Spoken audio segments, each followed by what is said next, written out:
আসসালামু আলাইকুম। পৃথিবীর সবচেয়ে বেশি মুসলিম জনসংখ্যার দেশ, যা অনেকগুলি দ্বীপ নিয়ে বিস্তৃত। উন্নতির দিক থেকে এটি আমাদের থেকে অনেক এগিয়ে চলে গেছে।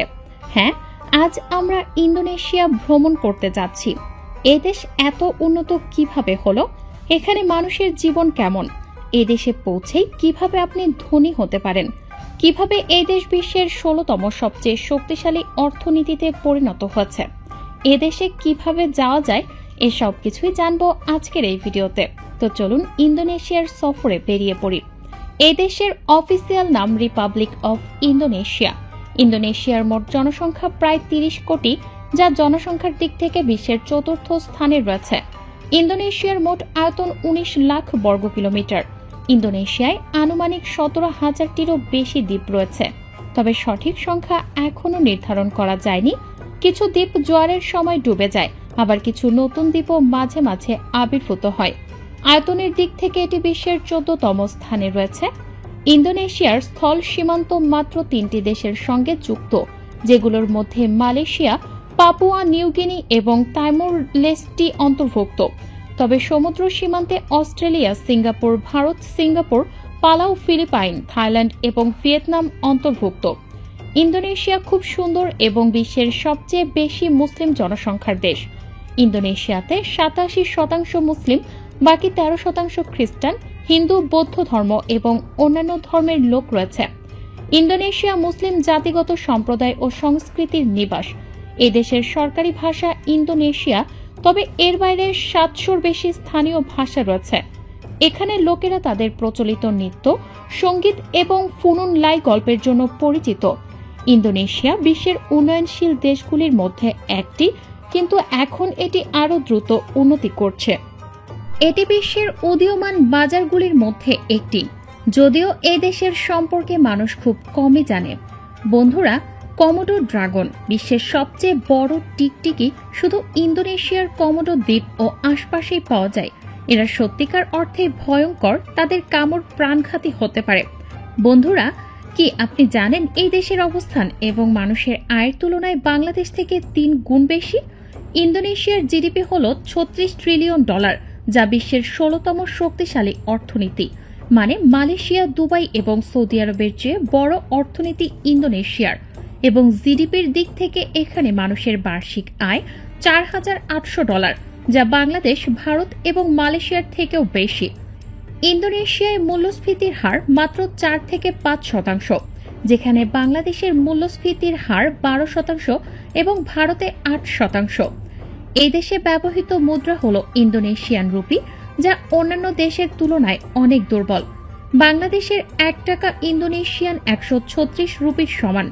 ভারতীয় ১ রুপি ইন্দোনেশিয়ান ১৯৪ রুপির সমান। মানে আপনি যদি বাংলাদেশ থেকে মাত্র ২ লক্ষ টাকা নিয়ে যান, তাহলে ইন্দোনেশিয়ায় পৌঁছানোর সাথে সাথেই আপনি কোটিপতি হয়ে যাবেন।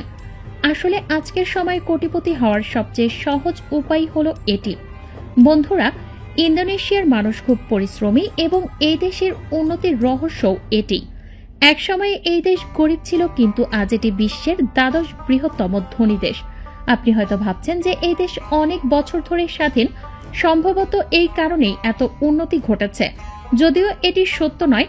বাংলাদেশের স্বাধীন হওয়ার ২৬ বছর আগে ১৭ আগস্ট ১৯৪৫ সালে স্বাধীনতা অর্জন করেছিল।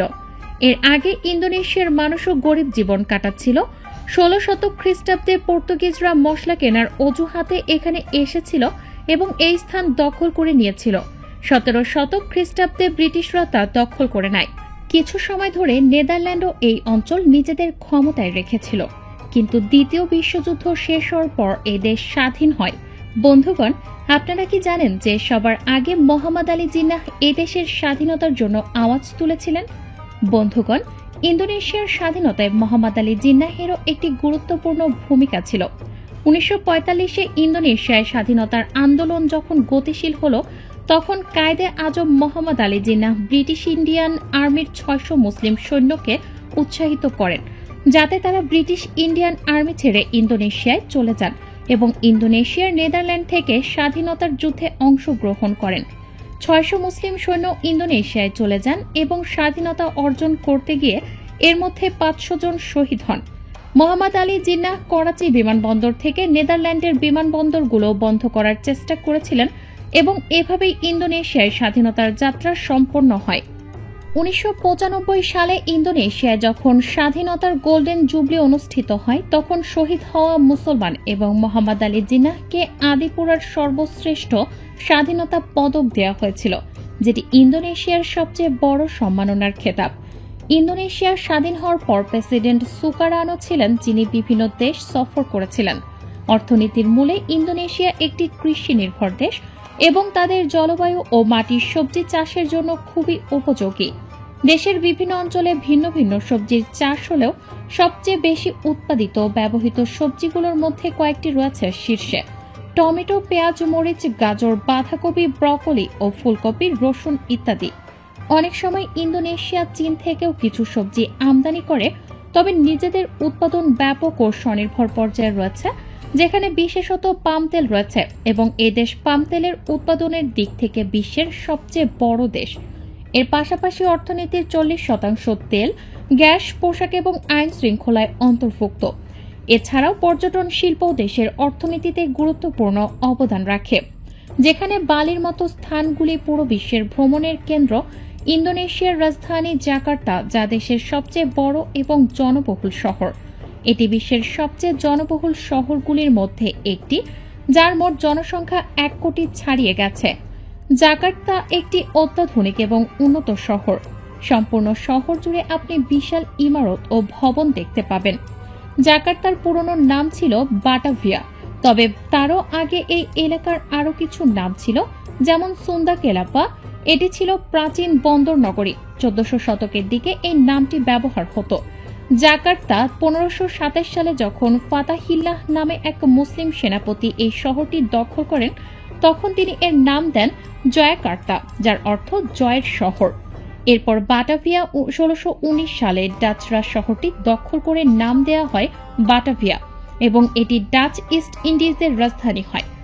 জাকার্তা দ্বিতীয় বিশ্বযুদ্ধের সময় 1942 সালে জাপানি বাহিনী শহরটি দখল করলে নাম পরিবর্তন করে জাকার্তা রাখা হয় এবং 1945 সালে ইন্দোনেশিয়া স্বাধীন হবার পর এটি স্থায়ীভাবে রাজধানীর নাম হয়ে যায়, যা এক সময়ে একটি ছোট অজপাড়া গ্রাম ছিল, কিন্তু আজ এটি উন্নতির শিখরে রয়েছে। এই শহরের তাপমাত্রা সারা বছরই 22 থেকে 25 ডিগ্রি সেলসিয়াসের মধ্যেই থাকে। ইন্দোনেশিয়াতে ভারতীয়দের সংখ্যা অনেক বেশি। একটি রিপোর্টের মতে 1 লক্ষ থেকে 1,20,000-এর মতো ভারতীয় লোকজন এখানে রয়েছে, কিন্তু বাংলাদেশিদের সংখ্যা এখানে হাজারের কাছাকাছি, যারা মূলত জাকার্তায় থাকেন। এখানে ভারতীয়রা বেশিরভাগ বালি অঞ্চলে বসবাস করে থাকে।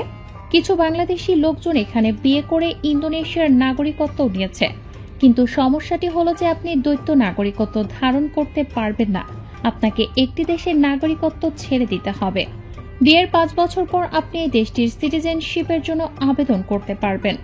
ইন্দোনেশিয়ার পাসপোর্ট বিশ্বের 25তম স্থানে রয়েছে, যার কারণে অনেক দেশে ভ্রমণ করার সময় ভিসার সমস্যায় পড়তে হয় না। ইন্দোনেশিয়ার মানুষ খুবই শান্ত স্বভাবের, হাসি খুশি এবং অতিথিপরায়ণ হয়। তারা সাধারণত সিফুড খেতে বেশ পছন্দ করে। এখানের মহিলাদের বেশিরভাগ সময়ে আপনি হিজাবে দেখবেন।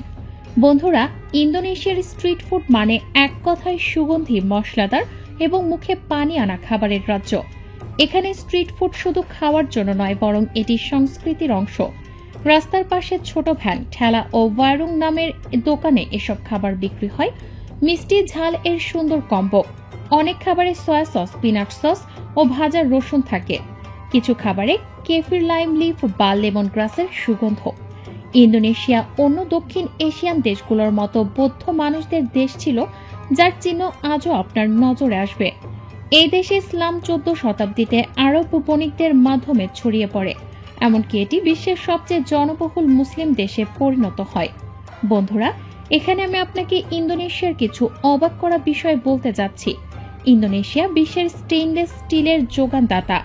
যখন ইন্দোনেশিয়া জানতে পারল যে চীন এবং জাপান এই ক্ষতিকারক পণ্য থেকে স্টিল এবং গাড়ি তৈরি করে কোটি ডলার উপার্জন করছে, তখন তারা পুরো দেশে ক্রোমেটের রপ্তানিতে নিষেধাজ্ঞা আরোপ করল এবং পরবর্তী বছর নিজেরাই স্টেইনলেস স্টিল প্রস্তুত করে $31 বিলিয়ন রপ্তানি করে আজ এই দেশে আল্লাহর রহমতে সব ধরনের সম্পদ রয়েছে।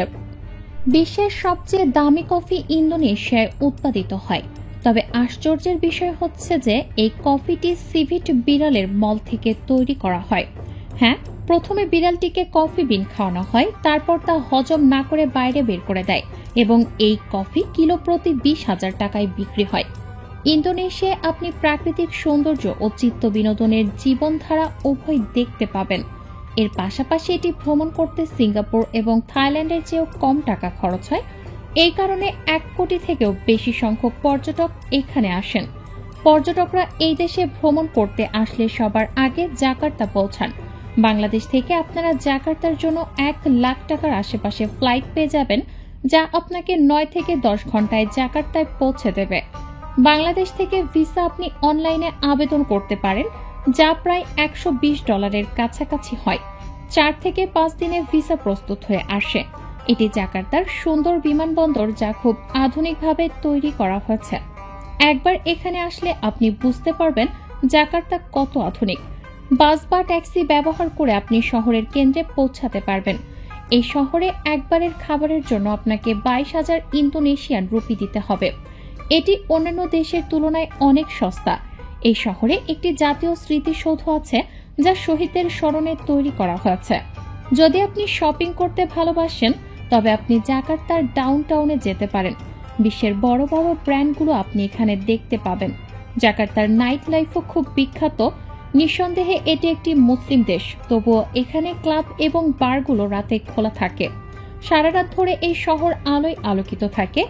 এই শহর সবসময় পরিষ্কার পরিচ্ছন্ন থাকে। ভবনগুলোর স্থাপত্য খুব ভিন্ন ধরনের। যদি আপনি ইন্দোনেশিয়ার সংস্কৃতি খুব কাছ থেকে অনুভব করতে চান, তাহলে অবশ্যই পুরো শহরটি ঘুরে দেখতে হবে। এই এলাকাকে কোটাতুয়া বলা হয় এবং যারা জাকার্তায় আসে তারা এই জায়গাটি অবশ্যই ঘুরে দেখে। এই এলাকায় বয়ে যাওয়া খালের সৌন্দর্যকে আরও বাড়িয়ে দেয়। এই শহরে একটি থিম পার্কও আছে, যার নাম ড্রিমল্যান্ড পার্ক। জাকার্তার কেন্দ্রে একটি খুব বড় মসজিদ রয়েছে, যার নাম মসজিদ ইস্তিকলাল। এটিকে এশিয়ার সবচেয়ে বড় মসজিদও বলা হয়। এর স্থাপত্য ভেতর থেকেও খুব সুন্দর। বন্ধুরা, আপনারা শুনে অবাক হবেন যে জাকার্তার কিছু এলাকায় অমুসলিমরা কোবরার মাংস খান। এই দেশটিকে উন্নত করতে চাইনিজদের অনেক ভূমিকা রয়েছে এবং জাকার্তায় চাইনিজরাও এসে বসবাস করেছে। এই কারণেই চাইনিজরা বেশিরভাগই কোবরার মাংস খান।